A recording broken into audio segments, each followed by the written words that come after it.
Aš karo lauko chirurgiją studijavęs Vilniaus universitete.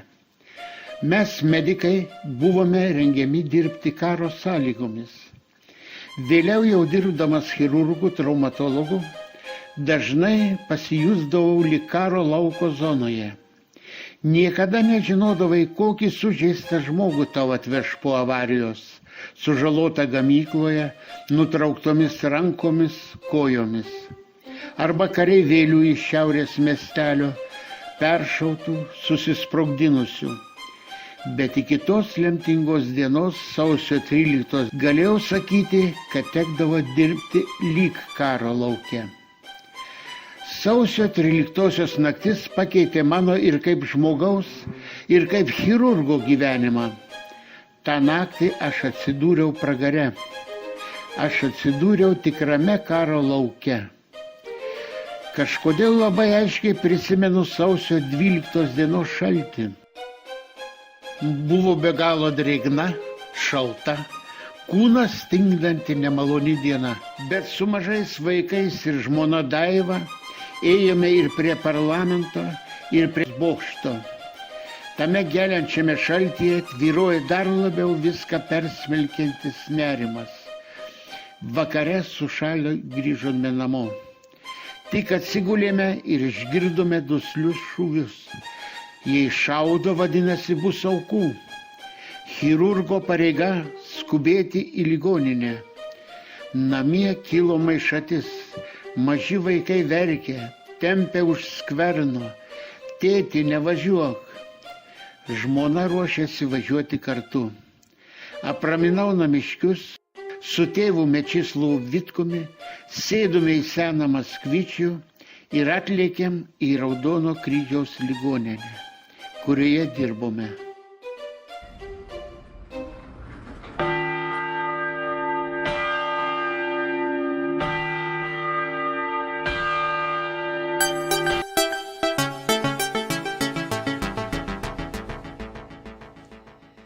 Raudonojo kryžiaus ligoninė sausio 13 naktį tapo kruvinojų įvykių epicentru.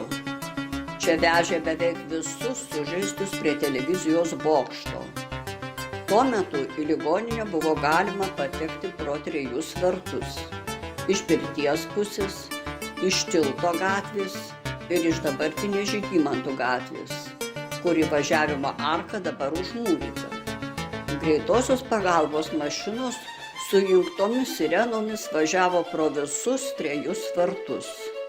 Iš jų neštuvose nešė kruvinus žmonės. Tuo metu mažas priimamasis buvo ten, kur dabar reanimacija po chirurginiu korpusu.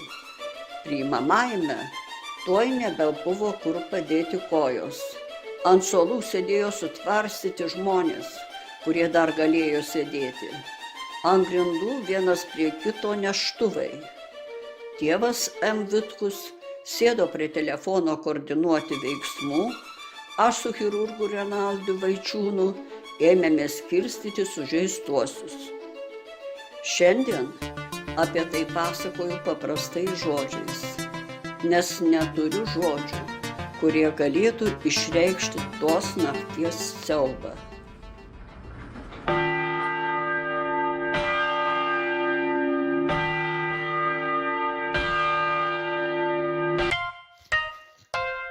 Vienų pirmųjų atvežė jau nebegyvą monininką, Alfos puolėją, Ošotskichą.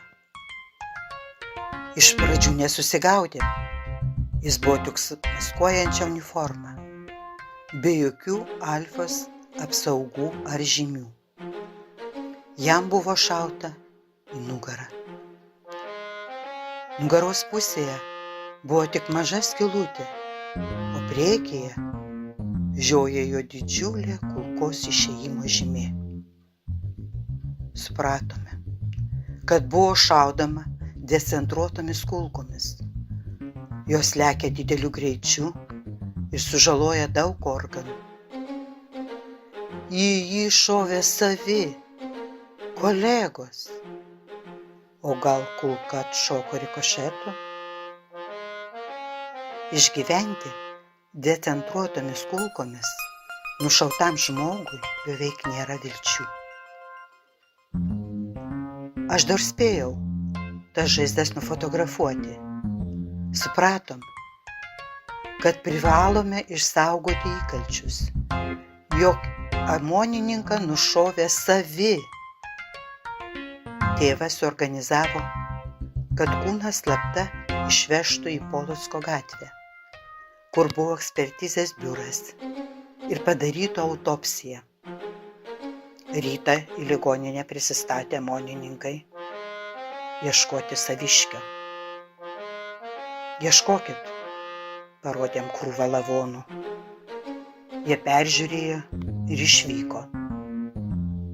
Vėliau amonininko kūnas buvo jiems sugrąžintas.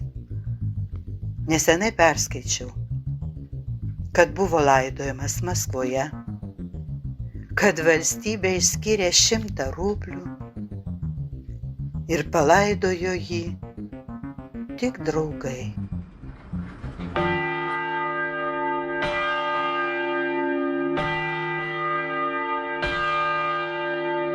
O greitosios pagalbos mašinos vis važiavo ir važiavo.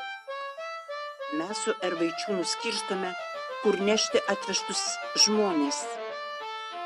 Vieną laiptinę užrakinome ir joje po laiptais buvo kraunami lavonai.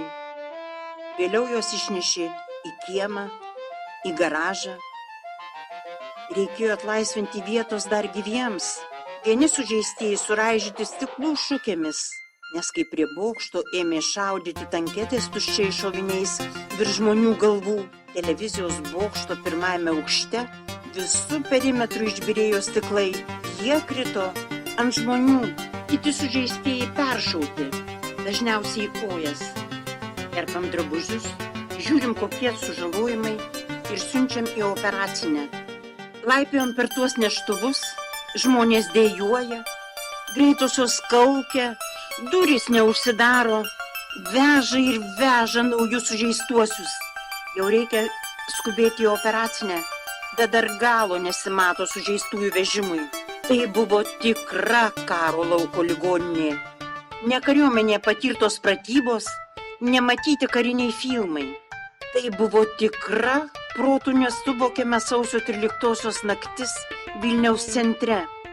Šokas. Tik vienu žodžiu galiu apibūdinti tos nakties būseną.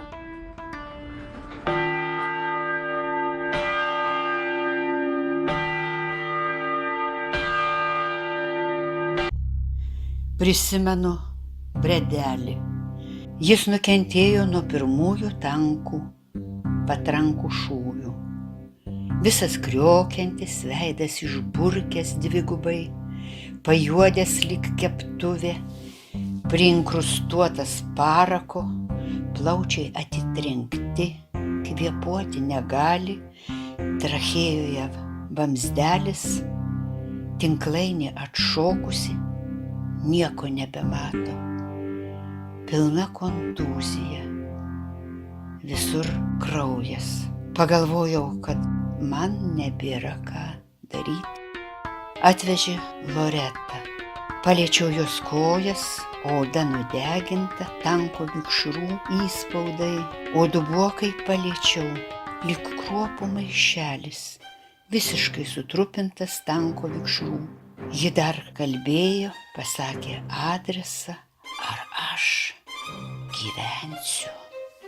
Sušnibždėjo. Supratau, jos pilvas pervažiuotas ir jos niekas nebeišgelbės. Baisus organizmo šokas, kraujavimas į vidų, kuo daugiau pilsi skysčių, kraujo pakaitalų, spaudimas mažės, ji uždus ir mirs. Loreta mirė.